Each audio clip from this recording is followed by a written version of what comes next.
Subscribe कीजिए Vinod Verma channel को और बेल आइकन को दबाइए ताकि आप तक पहुंचे सभी लेटेस्ट टेक्निकल और इन्फॉर्मेटिव वीडियो सर्वश्रेष्ठ ऑडियो और वीडियो क्वालिटी में। So very good afternoon to all of you.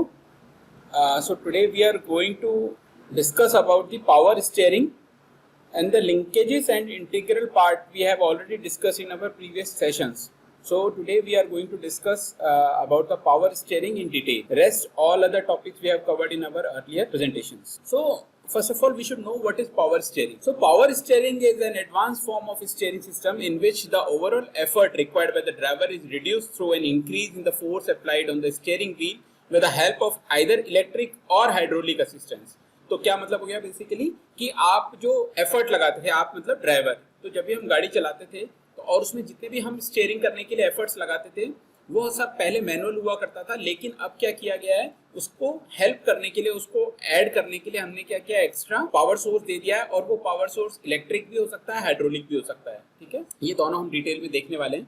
In a normal steering mechanism, in comparison to the power steering mechanism, there is no hydraulic or electric assistance to reduce the efforts of turning the steering wheels. तो आप लोगों ने पुराने trucks देखे हैं, buses देखी हैं, या फिर मारुति 800 कार जो देखी थी, उसमें पूरे जो एफर्ट्स लगाते थे हम स्टीयरिंग करने के लिए, वो पूरे क्या होते थे, मैनुअल हुआ करते थे। There is no power assistant. तो एक्चुअली होता ही है कि जब हमारी गाड़ी की एक स्पीड एक थ्रेशोल्ड लेवल के ऊपर होती है, फॉर एग्जांपल 25 से 30 किलोमीटर पर आवर से यदि गाड़ी तेज चल रही है, तब हमें स्टीयरिंग को करने में कोई ज़्यादा खास दिक्कत नहीं आती है। लेकिन यदि आप स्लो स्पीड में जब गाड़ी को ड्राइव करते हैं, सिटी ड्राइविंग करते हैं, तो आपको बहुत ज़्यादा दिक्कत आती है, बहुत ज़्यादा एफर्ट्स लगाने पड़ते हैं। तब हमें ज़रूरत लगती है कि कहीं हमारे पास पावर असिस्टेड स्टीयरिंग mechanism हो तो ज़्यादा है। The rest of the mechanical components and their working remains the same between the two steering systems, minus the parts which are exclusive for power steering system.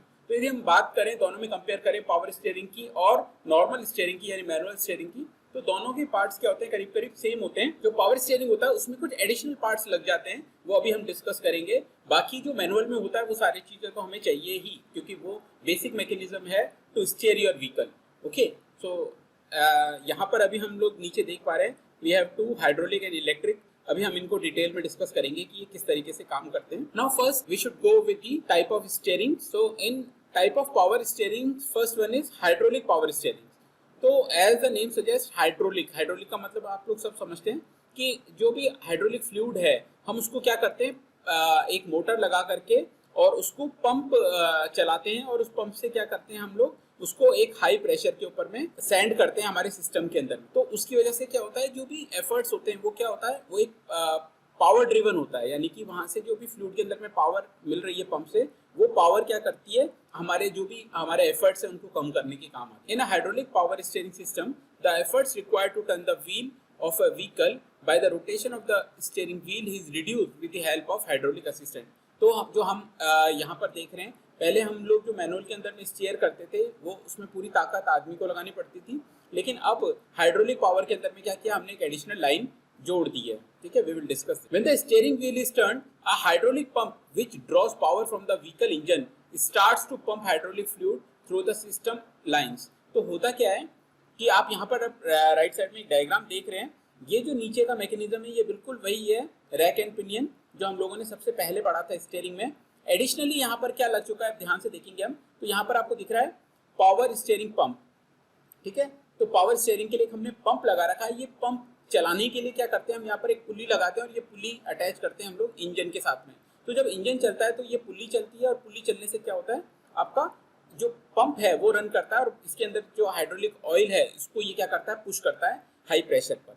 ठीक है, push करने के लिए क्या होता है, हमारे पास यहाँ ट्यूब्स लगी होती हैं, दे आर प्रेशर ट्यूब्स। ठीक है, तो हम इनको होस पाइप भी बोलते हैं। Hose pipes are meant for high pressure, हम लोग नॉर्मल पाइप यूज नहीं करते हैं यहाँ पर। ओके, देन यहाँ पर आप देखेंगे स्टीयरिंग के जस्ट नीचे यहाँ पर आपको रोटरी कंट्रोल वॉल लगा हुआ है। रोटरी कंट्रोल वॉल का मतलब क्या है, अब इसको जितना रोटेट करेंगे उतने वॉल ओपन और क्लोज होंगे।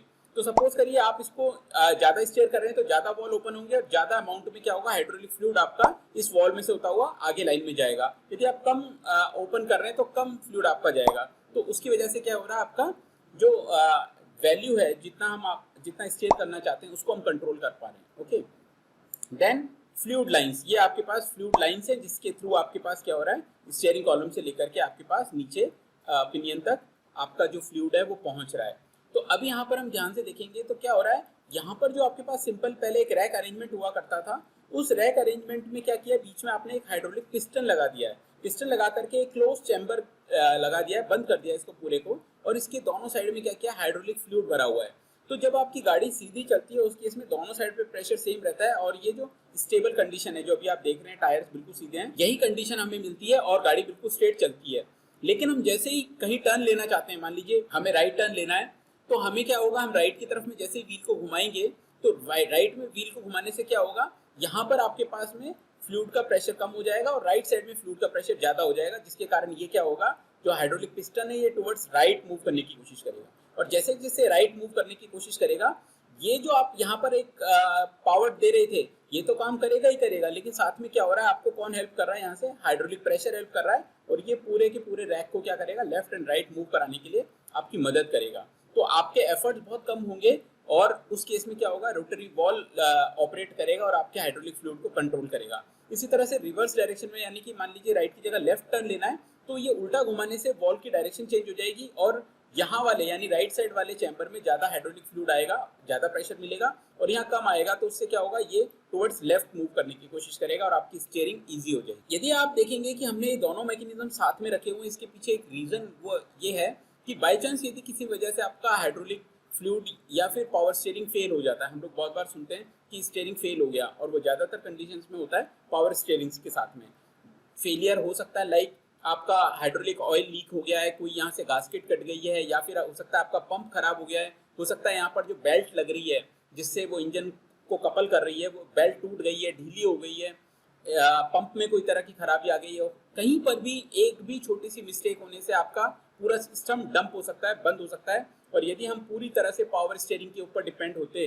तो क्या होता, हम स्टीयरिंग नहीं कर पाते और हम सीधे जाकर के कहीं ना कहीं टक्कर लग सकती थी, हम दूसरे को टक्कर मार सकते थे। तो ये बहुत बड़ी प्रॉब्लम होती है। उसके लिए हमने क्या किया है, दोनों मैकेनिज्म को साइमल्टेनियसली काम में लिया है। बाई चांस यदि हमारा पावर स्टीयरिंग काम नहीं करता है तो हमारा जो मैनुअल स्टीयरिंग है वो काम करता है। और कभी कभी आप देखेंगे गाड़ी स्टार्ट नहीं करी, आपने इंजन बंद कर दिया है, गाड़ी की चाबी निकाल ली है, तो आप स्टीयरिंग कर रहे हैं तो भी वो स्टीयर होता है, उस टाइम में आपका मैनुअल स्टीयरिंग की वजह से ही वो स्टीयर हो पा रहा है।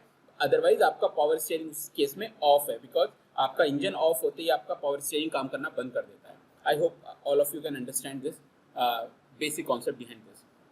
Okay, this high pressure hydraulic fluid then enters a cylinder and exerts force on the cylinder piston. So I hope all of you understand this कि किस तरह से piston आपका left right move करता है।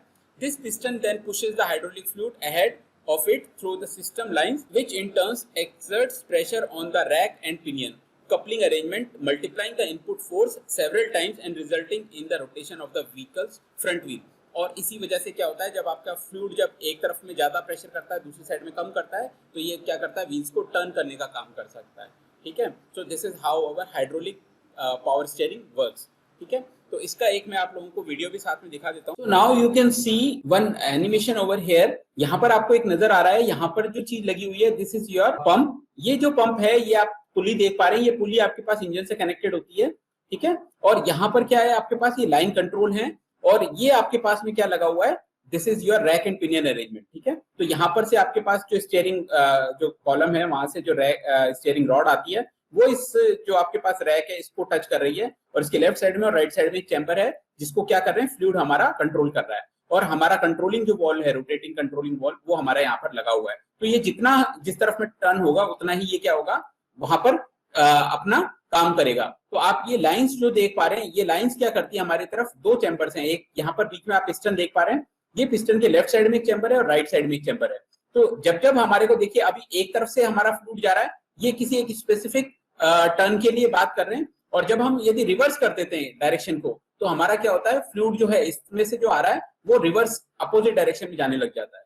तो this is how we can change the direction with the help of your hydraulic fluids.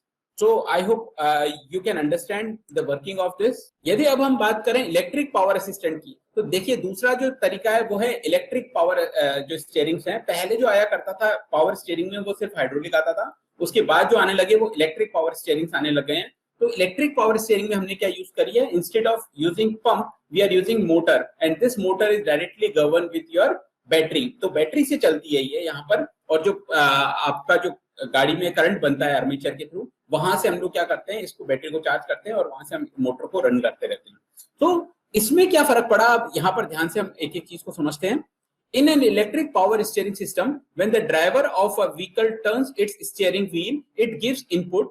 It is read by the sensor on the steering column and relayed to the electronic control unit (ECU) of the vehicle. तो इस case में क्या होता है, यहाँ पर हम diagram को देखते हैं। राइट साइड में आपको दिख रहा है यहाँ पर एक व्हील लगा हुआ है। ये व्हील क्या होता है, हमारा एक स्टीयरिंग रॉड से जुड़ा होता है और स्टीयरिंग रॉड आगे जाकर के क्या होती है, यहाँ टॉर्क सेंसर से जुड़ी होती है।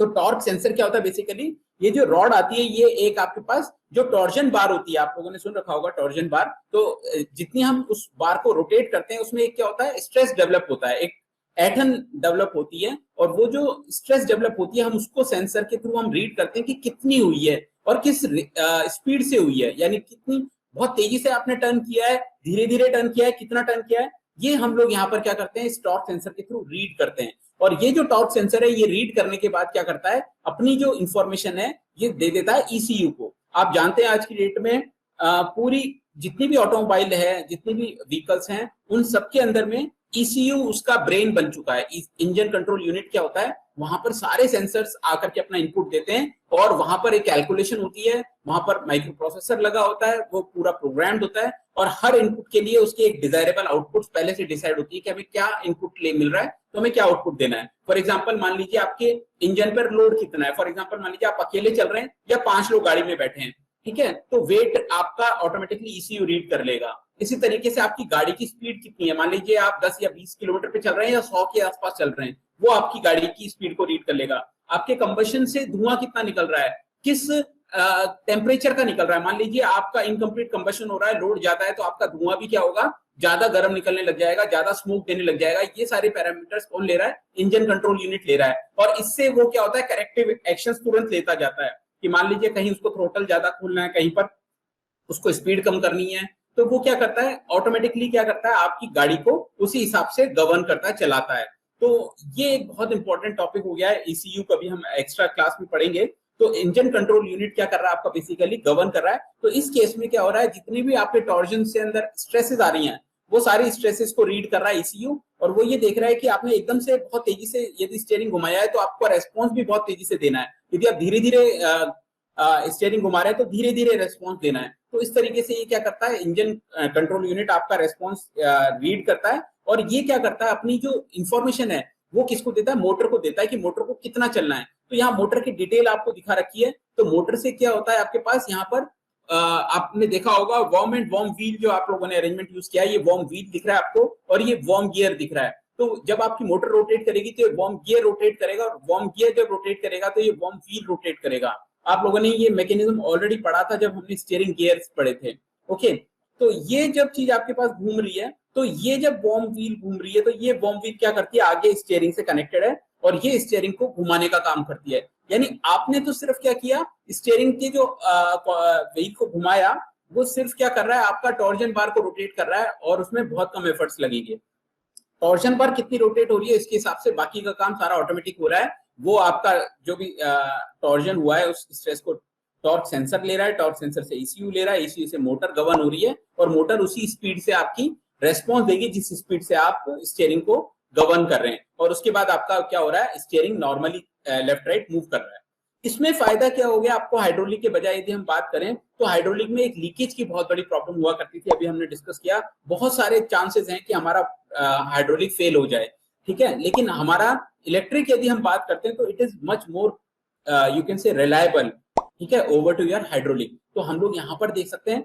दूसरा क्या होता है, आप जैसे ही गाड़ी को स्टार्ट करते हैं, मतलब इसमें इंजन से कोई पावर नहीं लेता है ये, जबकि हाइड्रोलिक में क्या होता है, आपका पंप किससे चलता है, इंजन से चलता है। लेकिन इलेक्ट्रिक के अंदर में क्या होता है, वो किसी भी तरह से इंजन से पावर नहीं लेता है, और ये क्या हो रहा है, इलेक्ट्रिक डायरेक्ट आपकी बैटरी से पावर ले रहा है। तो मान लीजिए आने वाली जो गाड़ियां हैं, इलेक्ट्रिक व्हीकल्स की हम बात कर रहे हैं, हाइब्रिड व्हीकल्स की हम बात कर रहे हैं, तो वहां पर हमारे को हाइड्रोलिक को चलाना ज्यादा मुश्किल होगा, क्योंकि वहां पर इंजन नहीं होता हमारे पास में। तो इसलिए हम क्या कर रहे हैं, we are going towards motorise system. तो हम इन मोटर के थ्रू हम लोग क्या कर रहे हैं, इसको चला पा रहे हैं, और they are much reliable also, ठीक है। So coming back to this, the ECU after analyzing these inputs sends the electronic signal to an electronic motor. तो इलेक्ट्रॉनिक ही सिग्नल मिलेगा और इलेक्ट्रॉनिक वे में ही वो क्या करेगा, उसको मोटर को भेज देगा। This motor is at the end of the steering column. तो स्टीयरिंग कॉलम के एंड में लगी होती है ये motor. The gears of this electronic motor then provides torque on the basis of the received signal from ECU to the pinion, which relays the torque to the rack and hence turn the wheels to the vehicle। तो finally क्या होता है, ये जो motor लगी है ये कितनी घूमेगी और इसके हिसाब से ये क्या करती है, इसको वॉर्म व्हील को घुमाती है और इससे आपका स्टीयरिंग मैकेनिज्म बिल्कुल आगे का मैनुअल की तरह ही है और ये रोटेट होता है। ठीक है, यहाँ पर हम बात कर रहे हैं थर्ड टाइप की, that is hybrid power steering. Hybrid का मतलब क्या हो गया, हमने दो मैकेनिज्म को साथ में जोड़ दिया है। ठीक है, तो दो मैकेनिज्म का क्या मतलब है, let's try to understand. In hybrid power steering system the entire working concept remains the same as that of the hydraulic power steering. तो हाइड्रोलिक हम लोग ऑलरेडी यूज करते थे, गाड़ियों में हाइड्रोलिक ऑलरेडी आता था, हम उसको बिल्कुल नहीं छेड़ते हैं, वो जैसा है हम उसको वैसे ही रखते हैं। यानी उसमें हाइड्रोलिक है और उसके अंदर ऑटोमेटिकली मैनुअल पहले से ही था, जस्ट हमने क्या चेंज कर दिया। The only significant difference is that the hydraulic pump which is driven by the engine is replaced by an electric pump. तो अब हमने क्या कर दिया, जो पहले पंप किससे चलता था, इंजन से चलता था, इंजन के थ्रू हम एक बेल्ट लगा के पुली को घुमाते थे। अब हमने वो पुली बेल्ट सिस्टम हटा दिया, इंजन से उसकी कनेक्टिविटी हटा दी और हमने उसकी जगह पर एक डेडिकेटेड मोटर रख दी है, यानी कि बिजली से अब वो पंप चल रहा है। और वो बिजली कहां से मिल रही है आपको, ऑब्वियसली आपके बैटरी से मिल रही है। तो इससे फायदा क्या हुआ कि आपकी जो डिपेंडेंसी थी वो खत्म हो गई। यानी कि पहले आप क्या कर रहे थे कि आपको जब इंजन चलेगा तभी वो काम करेगा, यदि मान लीजिए इंजन से पावर नहीं मिल पा रही है, बेल्ट में कोई दिक्कत आती है, तो ये सब क्या प्रॉब्लम्स होती थी। अब हमने वो हटा करके पंप को ड्रिवन कर दिया इलेक्ट्रिक के। तो इससे बहुत आसान हो गया कि हम जब भी जैसे ही उसको पावर सप्लाई करते हैं और हमारे पास क्या होता है, हाइड्रोलिक भी हमें पावर मिलने लग जाता है। तो आज भी हम लोग हाइड्रोलिक देखते हैं, लेकिन वो असिस्टेड होते हैं विथ योर इलेक्ट्रिक मोटर्स। तो जो पंप चलते हैं वो इलेक्ट्रिक मोटर की हेल्प से चलते हैं, राइट। सो इससे बहुत फायदा हो गया हमको। This makes the whole system a bit more reliable than the one in which hydraulic pump is used. तो ये क्या हो गया, अब आपका सिस्टम ज्यादा इफेक्टिव हो गया, ज्यादा रिलायबल हो गया in comparison to the older ones. जो पहले हाइड्रोलिक आते थे, जो इंजन से चलते थे, उसके बजाय हाइब्रिड जो है वो ज्यादा प्रिफरेबल हो गए हैं। प्लस आपके पास यदि इन सिस्टम को आपको इलेक्ट्रिक कार्स में यूज करना है तो आप कर सकते हैं, right? So it is one step ahead to your electric or hydraulic type. It is hybrid type of steering system. अब हम एक important बात करते हैं, is it dangerous to drive without power steering? ये हम लोगों से बहुत बार क्वेश्चंस पूछा जाता है या फिर हमारे दिमाग में आता है कि बाई चांस यदि हमारे पास में पावर स्टीयरिंग फेल हो जाता है तो कैसे काम करेगा, पावर स्टीयरिंग की रिलायबिलिटी क्या है। क्योंकि हम लोग बहुत बार सुन चुके हैं कि एक्सीडेंट्स हो जाते हैं, पहाड़ों पे एक्सीडेंट हो जाते हैं, कई बार हम स्टीयर नहीं कर पाते बिकॉज स्टीयरिंग फेल हो चुके होते हैं, हम लोग गाड़ी को स्टीयर नहीं कर पा रहे होते हैं। Is it dangerous? So no, it is not dangerous to drive without a power steering because nowadays we have both mechanisms in it. तो हम लोगों ने जो डेवलप किया है इसको, वो इस ढंग से किया है कि यदि मान लीजिए आपके पास पावर स्टीयरिंग फेल भी हो गया तो भी आपके पास मैनुअल स्टीयरिंग काम करता रहेगा। What a power steering mechanism does us, it reduce the efforts required to turn the steering wheels of the vehicle to change its direction। तो हमारा पावर स्टीयरिंग ने सिर्फ ये काम किया है कि हमारे एफर्ट्स कम किए हैं, ये नहीं किया कि हमारे मैनुअल को एलिमिनेट कर दिया, हटा दिया, ये बिल्कुल नहीं हुआ है। मैनुअल जैसा काम करता था वैसा ही हमने उसको अभी भी डिजाइन करके रखा हुआ है, लेकिन पावर असिस्टेंट हमारे लिए हेल्प कर रहा है। The lack of power steering makes the process cumbersome, especially at low speeds, resulting the driver fatigue। तो क्या होता है, बस इतनी सी फर्क पड़ेगा कि यदि पावर स्टीयरिंग काम नहीं कर रहा है तो आपको ज्यादा फटीग होगी, ज्यादा थकान महसूस होगी जब भी आप गाड़ी को स्लो स्पीड में चला रहे हैं, right. The efforts required also increase with an increase in the vehicle wait. ठीक है, तो और यदि आपको और ज्यादा स्टीयरिंग पे दम लगाना पड़ेगा यदि आपके व्हीकल में वेट ज्यादा है। मतलब है कि आप यदि अकेले ड्राइव कर रहे हैं तो हो सकता है आपको कम स्टीयरिंग पे एफर्ट्स लगाना पड़े, लेकिन 5 लोग पीछे बैठे हैं तो आपको ज्यादा स्टीयरिंग पर एफर्ट्स लगाना पड़ेगा। तो इट डिपेंड्स ऑन दिस। अब हम एक इंपॉर्टेंट कॉन्सेप्ट समझने की कोशिश करें कि मान लेते हैं यहाँ पर आप देख रहे हैं लेफ्ट साइड के अंदर में, यहाँ से आपको इनपुट मिल रहे हैं, किससे? स्टीयरिंग कॉलम से। यानी कि जो आपका ड्राइवर है वो इस स्टीयरिंग रॉड को घुमा रहा है, और जैसा कि हमने बताया कि यहाँ पर क्या लगा होता है, यहाँ पर तो आप देख पा रहे हैं कि जो स्टीयरिंग कॉलम आप घुमाते हैं वो स्टीयरिंग कॉलम क्या होता है, अल्टीमेटली यहाँ पर रोटेट करता है और ये मोटर उसको ड्राइव करती है। तो मोटर जब इसको ड्राइव करती है तो आप यहाँ पर देख पाएंगे कि ये जो सिस्टम है ये पूरा का पूरा क्या होता है, इस तरीके से लगा होता है और यहाँ पर आपके पास मोटर लगी होती है। तो जब ये मोटर घूमती है और इसके अंदर में वॉर्म गियर लगे होते हैं और ये वॉर्म गियर घूमते हैं तो ये वॉर्म व्हील को घुमाते हैं। ये जो आप बाहर वाला देख रहे हैं ये वॉर्म व्हील है।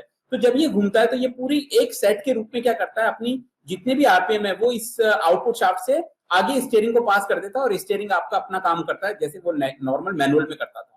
ठीक है, लेकिन यदि मान लीजिए हम इसको सिंगल पीस में लेते, फॉर एग्जांपल ये प्लैनेटरी गियर हम नहीं लेते और सिंगल गियर लेते और ये सिंगल ही हमारे पास में वॉर्म गियर होता, तो प्रॉब्लम क्या हो जाती है हमारे पास में कि बाय चांस यदि हमारे पास पावर स्टीयरिंग फेल हो जाता है यानी कि ये मोटर फेल हो जाती है, तो क्या होता, क्योंकि ये जो ड्राइव दे रहा है ये तो यहीं पे आके खत्म हो जाती, तो हम वहीं अटक जाते।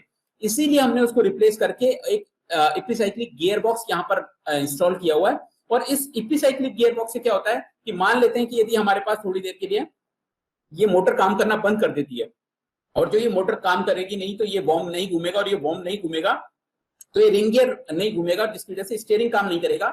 उस केस में यदि आप स्टीयरिंग को रोटेट कर रहे हैं तो टॉर्जन बार से होता हुआ क्या हो रहा है, ये जो आपके पास दिख रहा है व्हील, ये अंदर वाला रोटेट होने लग जाएगा और इसके रेस्पेक्ट में क्या होंगे, ये जो आप देख पा रहे हैं ये जो तीन आपके पास में जो प्लैनेट गियर्स हैं ये रोटेट होने लग जाएंगे अपनी पेरीफेरी पर, और इसकी वजह से क्या होगा, आपका जो स्टीयरिंग है वो मैनुअली शिफ्ट हो जाएगा और मैनुअली ये काम करने लगेगा।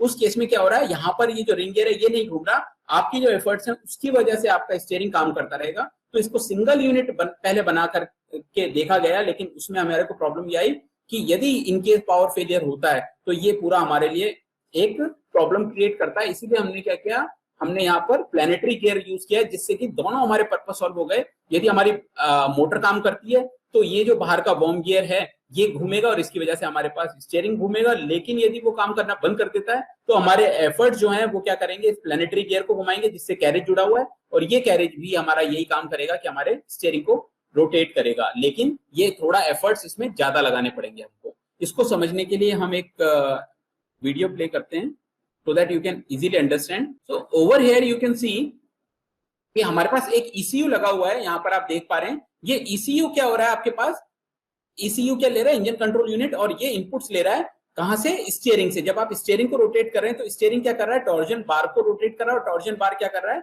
ECU को अपने आरपीएम दे रहा है, और ये ECU से क्या हो रहा है आपके पास में जो भी आरपीएम है उसके हिसाब से ये क्या कर रहा है, मोटर को गवर्न कर रहा है और मोटर उसी स्पीड में घूमेगी। और अब आप आगे देखेंगे कि मोटर किससे कनेक्टेड है, नीचे जाकर के वॉर्म गियर से।